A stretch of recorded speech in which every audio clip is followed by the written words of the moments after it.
For over 15 years, I struggled with performance anxiety during sex, and most of the time, I could feel it happening before it even started.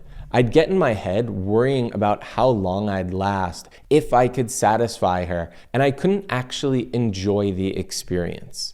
Sex felt like a test I needed to pass, and a way to prove myself and feel worthy, not something I could actually relax into and enjoy. And what I didn't realize at the time is that I was approaching sex completely wrong. And that's exactly why I was finishing too fast.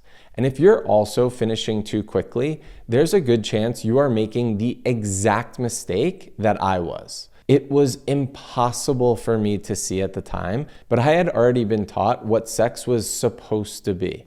I remember as a teenager, anytime someone said they hooked up with a girl, the first question was always, "Did you come?" And if you didn't, then it doesn't count. That was just the standard. And I never really questioned it, I just carried it with me. So every time I was with a partner, there was this pressure in the background that sex had to result in an ejaculation. And if it didn't, it meant something was wrong. Either I wasn't attracted to her or I couldn't perform. So in a weird way, it almost felt better to finish too quickly than not at all. And I didn't realize this at the time, but the idea stayed with me.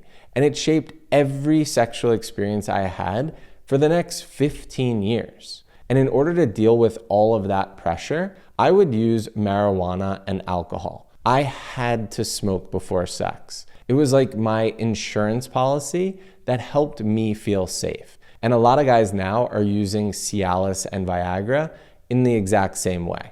And for over 15 years, it actually felt like it helped. I could run away and kind of change my state. But looking back, more than anything, it gave me an out. Because anytime things didn't go well, I had something to point to.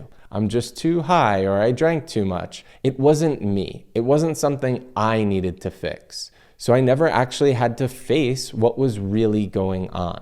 But when I stopped smoking and drinking, there was nothing left to hide behind. It was just me.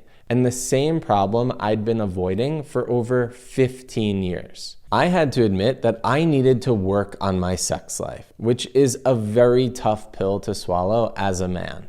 But I went deep. I did yoga, meditation, self-development, anything I thought might help me get out of my head and back into my body. And eventually, a friend recommended this book, The Multi-Orgasmic Man. And that was the first time I heard this idea, that men could separate orgasm from ejaculation. And I remember thinking, okay, this is it. Like, this could actually solve the problem. But the truth is, just reading about it didn't change anything.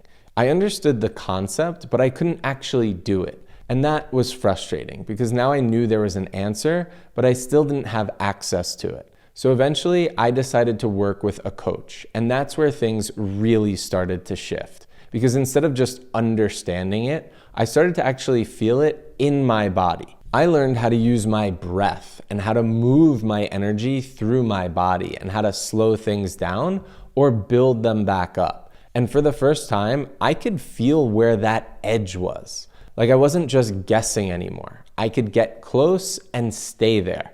And that's when everything changed. Because I didn't feel like I needed to get to ejaculation anymore. I could actually stay in the experience and feel pleasure without rushing to the end. And once that pressure was gone, the anxiety disappeared with it. And it completely changed how sex felt for me. It wasn't something I had to get right anymore. It was something I could actually enjoy.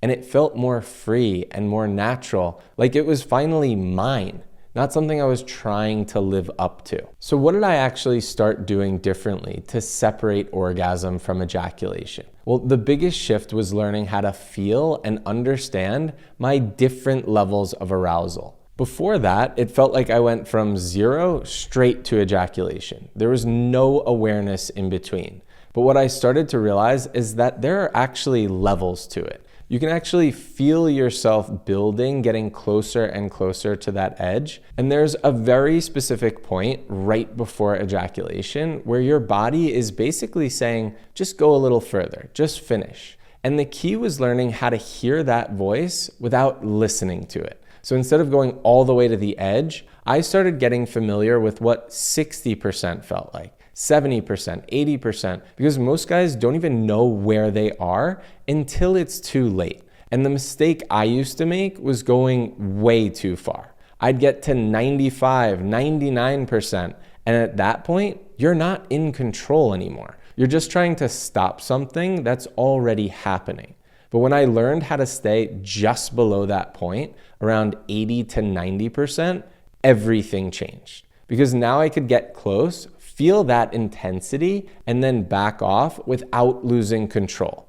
That's where the separation between orgasm and ejaculation actually starts to happen. You can feel that wave of orgasm building, like you're right on the edge, and your body starts to tighten. You can feel that pulsing sensation begin, and your chest and neck start to move forward. But instead of it turning into ejaculation, you've pulled back and nothing comes out. And that sensation stays in your body, and you realize you're still in control.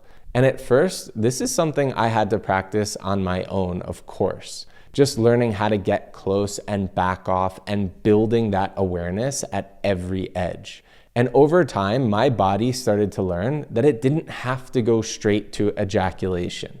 And once that started to feel natural, that's when I started to integrate it with a partner, and it changed my sex life forever. But this doesn't mean you're just stopping and starting every time you get to the edge during sex. There's actually a way to move and breathe and stay in control without breaking the flow of sex. And most guys have no idea how to do it. So make sure you watch this video next, and I'll show you exactly how to thrust during sex so you can start lasting longer and stay in control tonight.